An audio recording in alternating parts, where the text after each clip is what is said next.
Hello, and welcome to another guide from Divide et Impera, the mod for Rome 2. Today we're going to be investigating and looking at Athens, a particularly solid faction in this mod.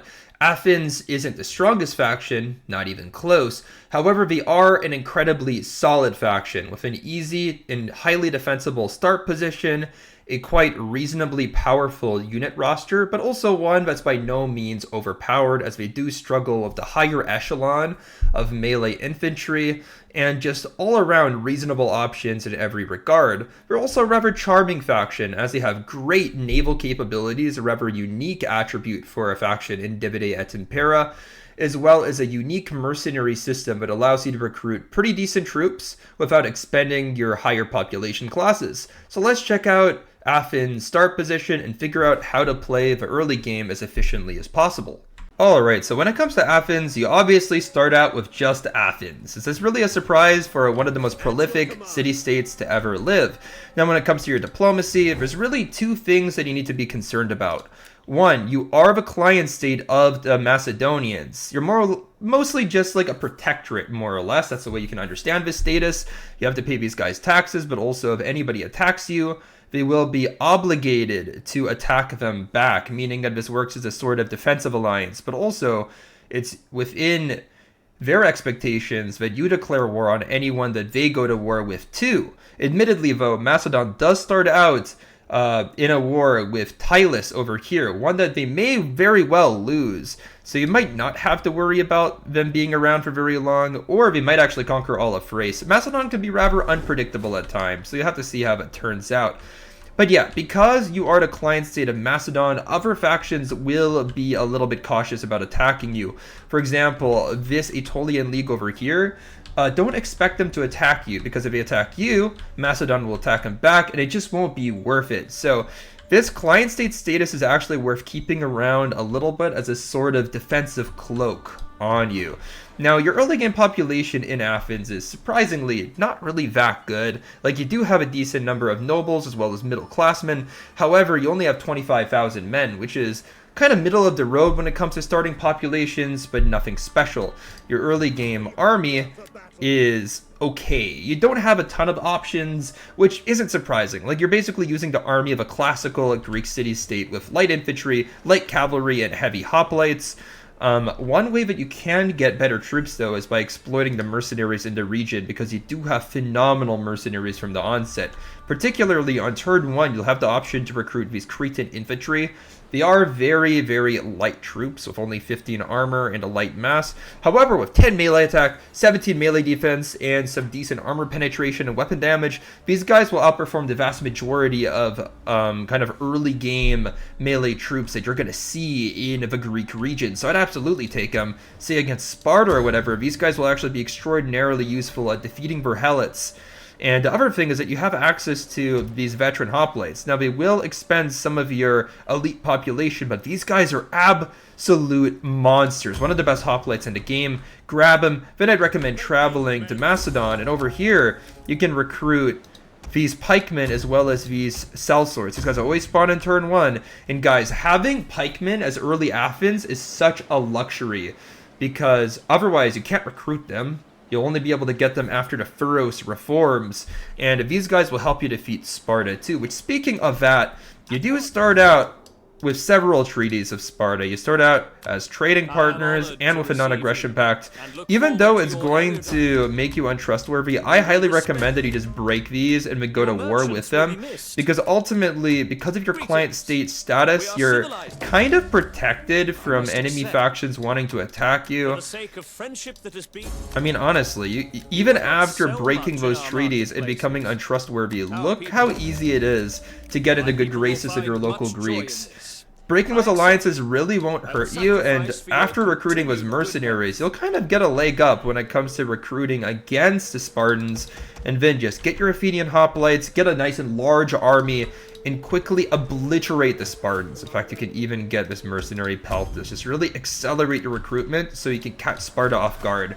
Sparta does recruit better hoplites than you in general, so you do need to act quick and quickly overwhelm them with numbers, but it's very much possible I did it in my kind of testing campaign with the Athenians, and I was able to take down the Spartans with ease. Over here, you're going to get a wonder. You're going to get this kind of statue of Zeus that's going to help you with recruitment throughout your entire campaign.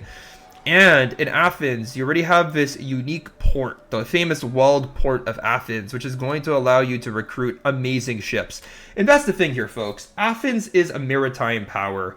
While your army is surprisingly decent, honestly, like when I look at their kind of roster and I appreciate it as a whole, there are plenty of pieces that are useful, but your real strength is going to lie in your navy. So make sure to save up your second class population because you're going to need them really hard for your navy. And then just make sure to use plenty of navies in your campaign. All of your naval units get plus experience when you recruit them, as well as just several buffs that buildings like this port's going to give you, as well as your factional bonuses. So make sure to use your navy and just have fun with it, guys. Now, when it comes to early game expansion, my recommendation is, as I said, to take Sparta as quickly as possible. Just overwhelm them. You don't need these guys here, and Sparta will be a great addition to your budding empire. After that, I'd recommend you build your first navy and then send this army, once it's recovered from their battles against the Spartans, to Crete. Take Knossos, just take it real quick, and then have this whole province under your control. This province is 100% Hellenic, so you're never going to struggle with public order, and it'll just be an absolutely phenomenal base from which to start your campaign. It'll make things much easier. Now, when it comes to your next target, there's several options. You could go north and conquer the Macedonians, take out the Thessalians here, conquer Pella. You could even go try to take on the Apollonians before the Romans get to the settlement. But I wouldn't advise that, because once you start taking Macedon, Rome will start feeling threatened, and they'll declare war on you quite soon. It's just inevitable. Like, whenever you get close to the Romans, they just tend to declare war on you. So I wouldn't recommend it. I just recommend staying in Hellas when it comes to kind of the Greek homeland. And if the Romans do declare war on you, then you can quite easily hold them around Athens. Now, instead of attacking here, I'd recommend you expand in one of two areas. It is really up to you how you want to choose it. You can build your navy and send them north here towards Thrace. Thrace is bountiful resources and teeming populations that you can tax. Or you can send your army towards Asia, take on the Rhodians, another classical Greek city-state with a similar style army. Take on the Lydians, satrapy of the Seleucids. They're not honestly very powerful. You can even take on the Pergamese. Take them on here. To be entirely real with you guys, because you have a navy, because you have a relatively safe start position in Hellas, like no one's going to bother you here, you can go anywhere. You can even go south and take on the Egyptians, and why not? They have a relatively Hellenized population and incredible resources with which you can exploit, as well as wonders that'll help you with your navy.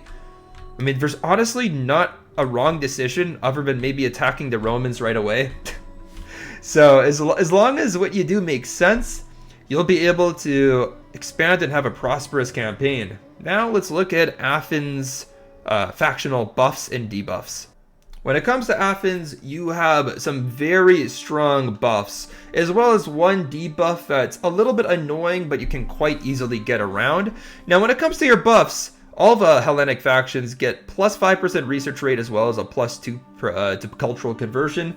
That's quite good, especially because you're probably going to be conquering areas outside of Greece and Macedon, as I mentioned.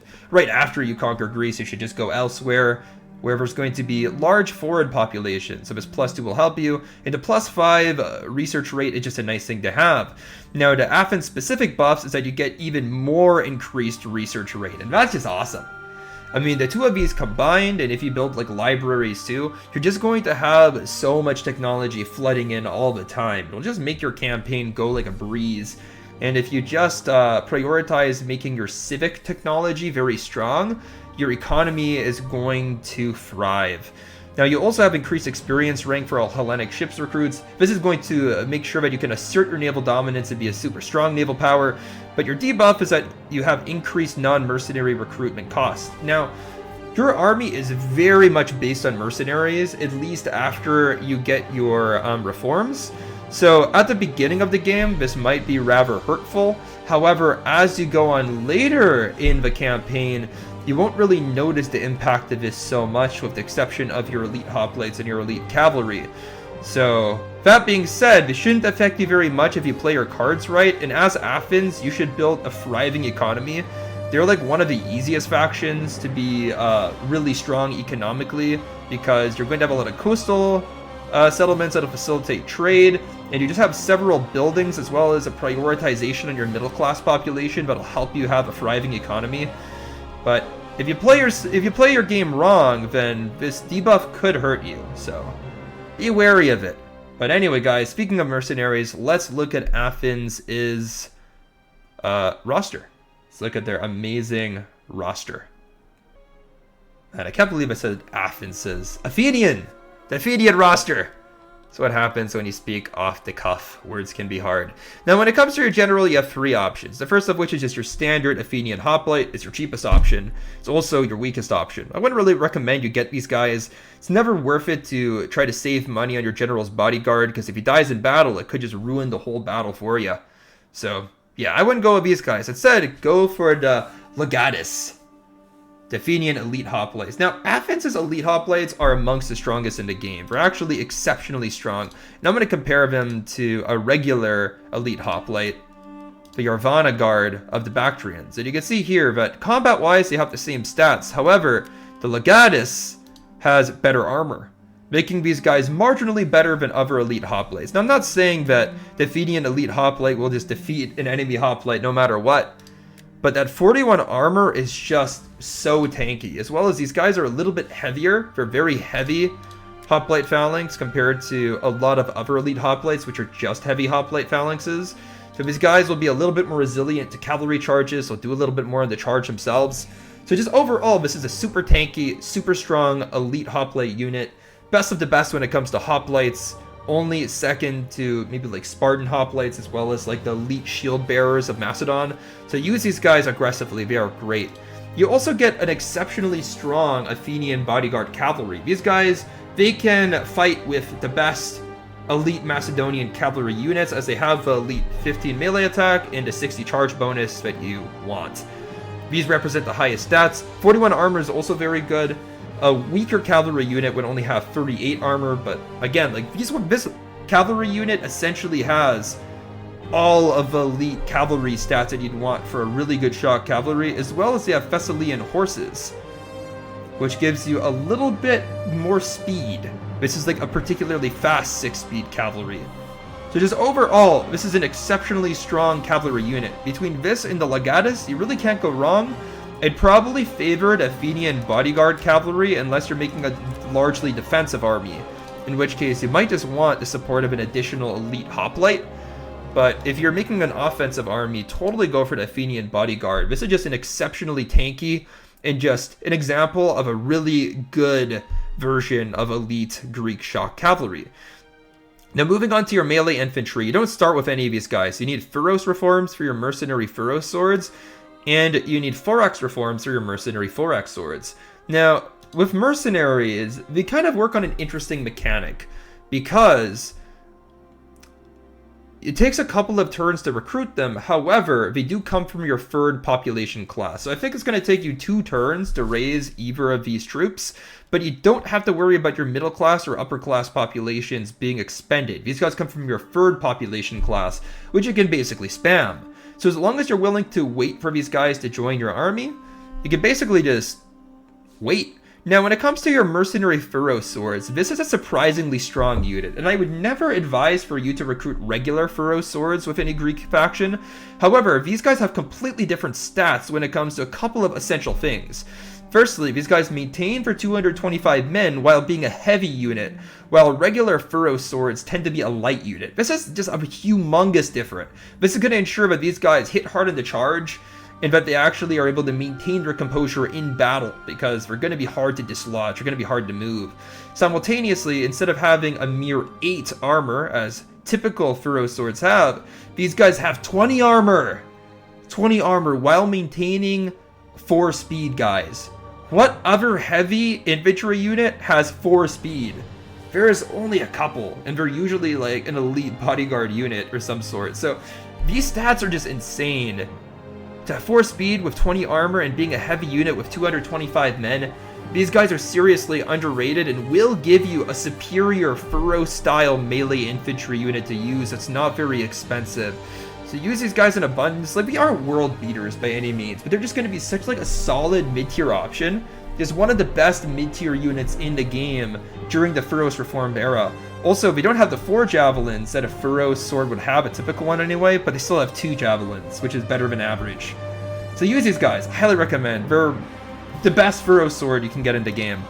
Now moving on, your mercenary 4x swords. These guys are nothing special. They're just a regular 4x sword. The only difference is that these guys come from your lower population class, so you can spam them more easily. Now moving on to your spear infantry, you have your Athenian infantry. This is actually a relatively decent militia style unit because they come with 3 javelins and also 14 melee defense, which is not horrible. A 3 javelin unit typically would have like 12 melee defense, so it's actually reasonably good. This is better than like the Getic spears, which have 3 javelins as well. Or maybe 4 javelins, I don't remember, 3 or 4, but also worse melee defense. So these guys are reasonably good. Like, they're good for skirmishing, they're good for entering on the cavalry duels on the flanks. They're not going to be particularly competent in melee, but you know what, if you hit a weaker unit on the flanks, they can still do their damage.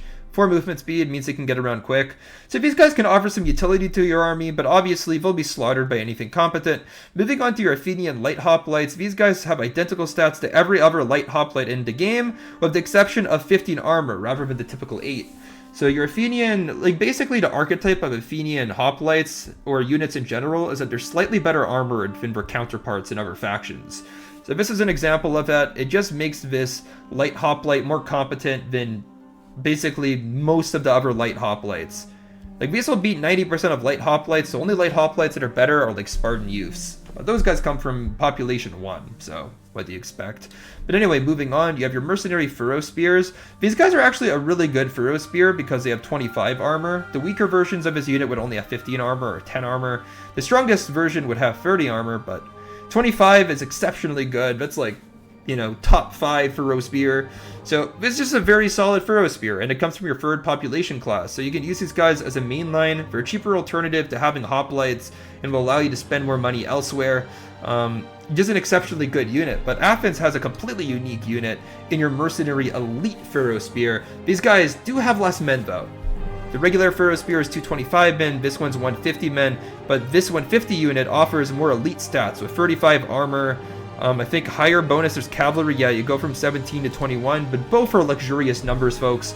With 17 bonus, there's cavalry. These Furo spears will annihilate cavalry. These guys will just annihilate them a little bit faster. You get slightly higher weapon damage, slightly higher charge, slightly higher melee defense. They're just better in every regard, but they have less men, they're a heavy unit, and they cost more. So if you want like a more elite unit, you want to really pamper your army, use these elite Furo spears. They are a very strong unit within the Furos era, but kind of turn 60 to turn 120, and they will give you like a real luxurious chance at being dominant in like pitched battles. Like between your elite Furo spear as well as your super buffed Furo swords, like that middle of the campaign will be your era to expand, guys. But your best spear is this mercenary 4x spear, which again, nothing special about this. So during your Furos era, you have some real special, some real quality units like these guys who are almost as good as like end game units. But then once you get to end game, you only get a marginal improvement with your 4x sword as well as your 4x spear. And at that point, you're just going to be an average faction. But mid game, you can hit way harder. Now moving on to your phalanxes, you have some interesting hoplites, but really uninteresting pikes. For your hoplites, you have these Fides hoplites. You unlock these with like, I think your 2nd tier barrack.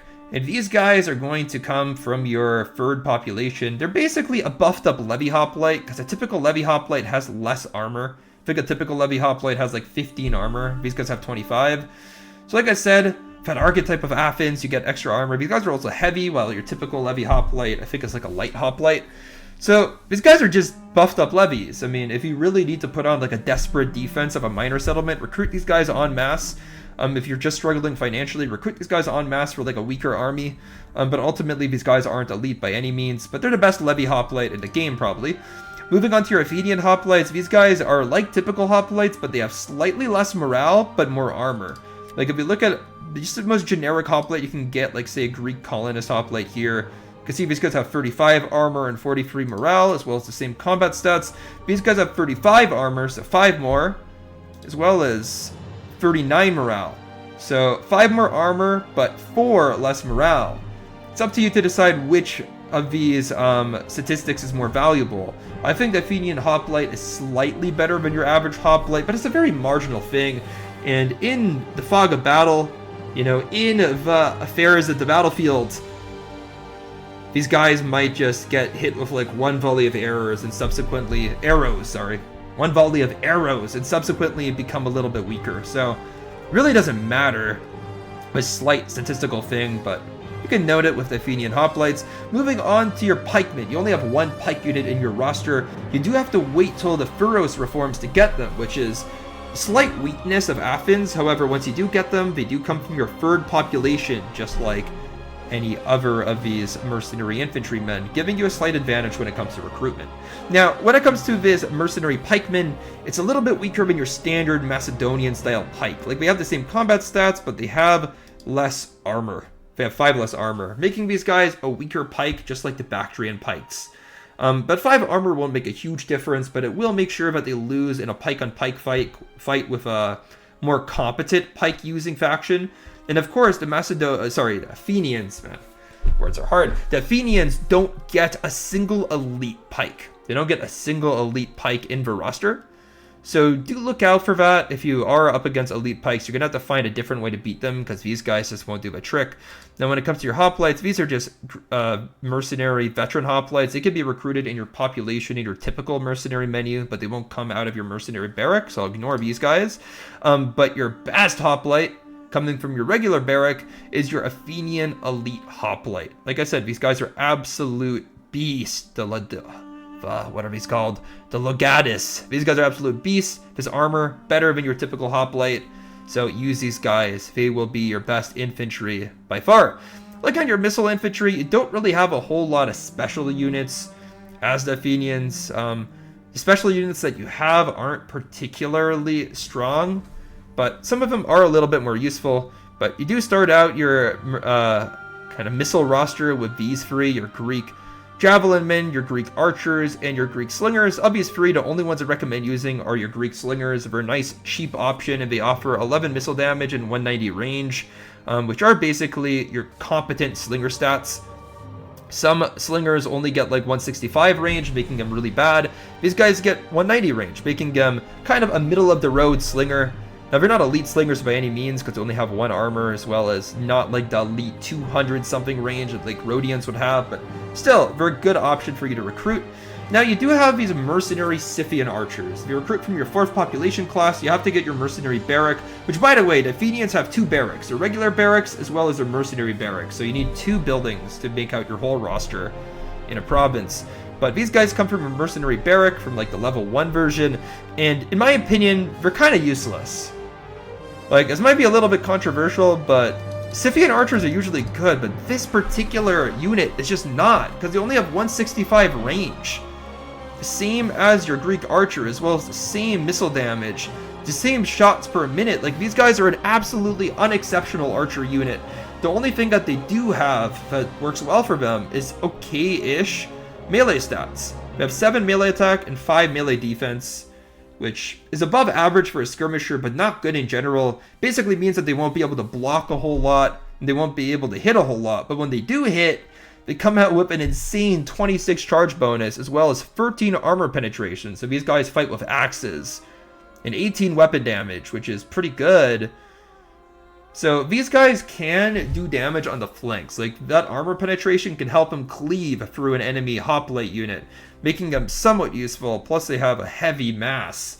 So these guys are basically a hybrid archer fighter, but I just feel like if you're going to go for like a hybrid melee skirmish unit, go for the OG, go for the Peltis. I mean, these guys are just so much more competent at melee than these guys who are a little bit squishy just because of that low armor, low morale, the low melee defense in particular. These guys don't have shields. So I don't know, like, I just don't think that these guys are particularly useful, but you might find them better. I mean, the way you would use these guys is you just kind of use them as archers for a little bit, maybe like kill your enemy generic archers and then just have these guys hit the flanks. But that's really how you do. If you want an actual archer, go for these Athenian archers. They come luxuriously from your third population class, so you can get them in spades, and they have better range, 175, as well as better missile damage. They also shoot 1 more shot per minute. So these guys are actually worth getting. They don't have great melee stats, but they have above, like, better than your Greek archer melee stats, so it's worth to get them. Now, your peltas are just a regular peltas, and these are just mercenaries that you'd get from your province. I'm not going to cover them, but there's absolutely nothing special about your Athenian peltas. It is a generic peltas. They just look a little bit different. So moving on to your shock cavalry. I mean, honestly, some of this is melee cavalry, but just all labeled as shock cavalry. You have a little bit different cavalry than your typical Greek city-state. Now, your Tarentine cavalry is admittedly just your generic Tarentine cavalry. These guys are good because they have 90 men. They also have a pretty good 47 charge bonus, but because of their 28 armor, they will suffer a little bit in melee against a competently armored cavalry. Speaking of competently armored cavalry, your Athenian citizen cavalry is a bit of a weird unit. They have 4 javelin volleys, which is atypical. Most citizen cavalry doesn't have javelins. Your Athenian citizen cavalry also has a little bit more armor than your typical citizen cavalry. Most have like 30 armor, these guys have 38, but they also have lower melee attack by far. Most citizen cavalry will have like 13. These guys have 9. Like if you go to your typical citizen cavalry, say we pull up Macedon. Let's find them. Really any faction that has a typical citizen cavalry in their roster. See here, these guys have 13. Oh, I got them mixed up. They have 13 melee defense opposed to the 9 melee defense of the Athenian one. But then their armor, I think it's going to be less, right? Let's just put these guys on so I can see them. 33 armor compared to the 38 of the Athenian one. The Athenian one's also a little bit cheaper, by the way, folks. So that's kind of good. But also no ammunition. So it's really up to you if you want to use these guys. I mean, they are competent early game cavalry, and that armor helps them survive a little bit better, ensuring that your second population class stays intact. They're obviously not like an exceptional cavalry unit by any means, but they're decent. Speaking of decent but unexceptional, you have your mercenary lancers. This is like the weak version of the Alexandrian companion cavalry. This is kind of like a Thessalian. It's going to be a middle of the rung style unit. Now, of course, you don't have Thessalian horse breeds, so they're worse than a typical Thessalian cavalry. You can see a Thessalian goes at 7 speed. These guys go at 6. They have 13 at melee attack, 57 charge. This is just like a decent shock cavalry. They will do a hammer and anvil quite competently. It'll work. But these guys aren't an exceptional version of this, so there's really nothing to talk about here. Use them if you want a nice shock cavalry in your army. Moving on, you have your Athenian elite cavalry. These guys are, as they say, elite. Absolutely elite. Very good unit. I compliment them heavily. They have 50 charge bonus, 10 melee attack, 17 melee defense. These guys are going to be exceptionally good at fighting cavalry, as well as still competently do in hammer and anvil. 41 armor will keep them safe. 52 morale means they're going to stay on the field forever. These guys are extremely, extremely, extremely solid. Use these guys. This is one of your best units. Just an overall beastly unit. But speaking of beasts, you have your Athenian Tarentine. I'm just going to ignore this Greek Javelin Cavalry. Like, every Greek faction have it. It sucks. It's the first faction unit you can recruit. So if you just want cavalry, like any cavalry, use them. But this unit's terrible, and you want to stop using them as quickly as possible. But your Athenian Tarentine is actually an interesting unit, guys. A really interesting unit. 95 range gives them one of the best ranges for a javelin hefting unit. 24 missile damage means they have super elite missiles, and they shoot 7 shots per minute and only have 6 ammunition. So within 1 minute, they'll expend all of their ammunition and then turn into an absolutely vicious melee unit. So they have a medium mass, but 13 melee attack and 14 melee defense, putting them within, honestly, the same category of fighting skill as this Athenian elite cavalry.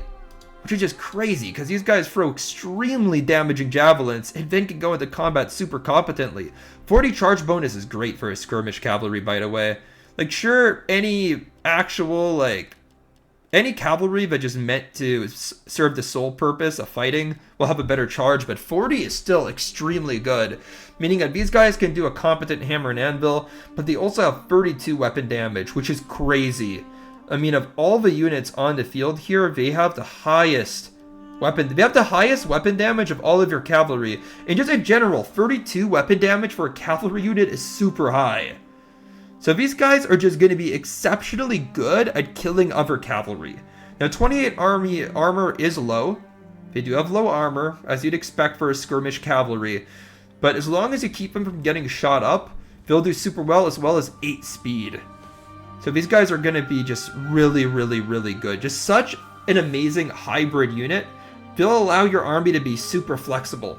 And that's really the Athenian army, guys. You do have elite hoplites, mech pikemen.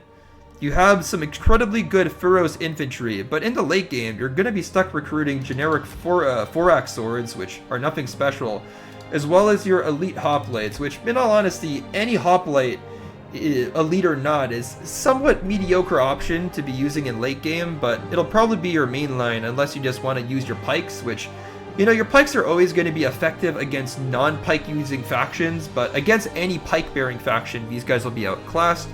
For your missile infantry, you can use Peltis if you want something that's going to be competent in melee. You also have your Scythians for a bit of an interesting option if you want something competent in melee. But these Scythians are squishy. If you're really only going to help you out on the flanks, don't really use them to try to prop up your main line. They will flail and die quite quickly. Definitely if you want a more stable fighter, use these Peltis for an actual stable unit that can serve in your main line and do so with some competence. If you want an actual skirmisher, though, pick out your Athenian archers. These guys are far from the best archers in the game, but they're honestly a decent middle-of-the-road archer that's going to be cheap to maintain. Just a great cost-effective unit. Your cavalry is honestly better than I would think, considering the Athenians hardly had a reputation to be excellent horsemen. But your Athenian Tarentine cavalry as well as your Athenian elite cavalry give you two extremely good options that are going to be good. But, you know, in terms of how good this faction is, I do have to say, Athens is like a perfectly average faction with surprising competence in the mid-game. So I would say that because of that surprising competence, like I never realized that these mercenary Furo swords were as good as they were, nor that the Athenians had these mercenary elite Furo spears. So in terms of actual like power, I'd say we're kind of a 6 out of 10. We're just slightly above average. But you know, in terms of navy, they're like a 10 out of 10. We're like one of the best naval factions in the game. Maybe just behind Egypt, which has some truly massive beastly ships. But you know, Athens can... They could square off against Carthage or the Ptolemies. They could square off against the best naval factions in the game and absolutely win. So if you like Navy, Athens is just a great campaign to play out a naval campaign without having the really abstract start position that Carthage has or the Ptolemies have. You have a much more peaceful start.